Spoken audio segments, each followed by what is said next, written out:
បាទវីដេអូនេះគឺចេញតាក់ទងជាមួយនឹងបាទរបស់លេងដែលរបស់កម្រជាលក្ខណៈ iPhone ហ្នឹងណានេះគឺជាប្រភេទ iPhone 5ដែលអ្នកនរគ្នាបងជំនាន់ក្រោយណាហើយជាមិនទាន់ស្គាល់ទេមែនទៅតែសូមអធិស្ឋានផងដែរនិយាយតែបងប្អូនណាដែលអត់ទាន់ស្គាល់ទេសម្រាប់បងដែលបាទបងណានិយាយបងណាគាត់ចាំអនុស្សាវរីយ៍នេះណាបាទជំនាន់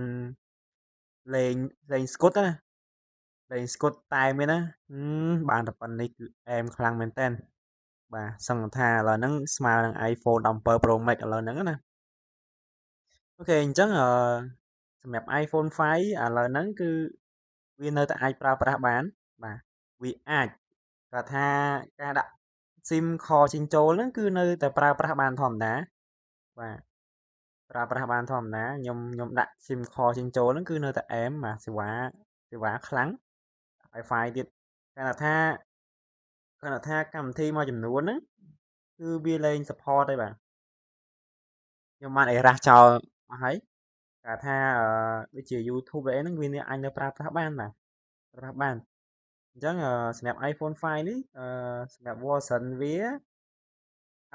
អាប់ដេតដល់ត្រឹមតែ10បាទ10.3.4ទេគឺអស់ហើយវាលែងដំណើរការហើយបាទអស់ត្រឹមហ្នឹងហើយ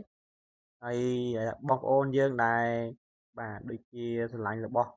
កម្រដូចខ្ញុំណាបាទ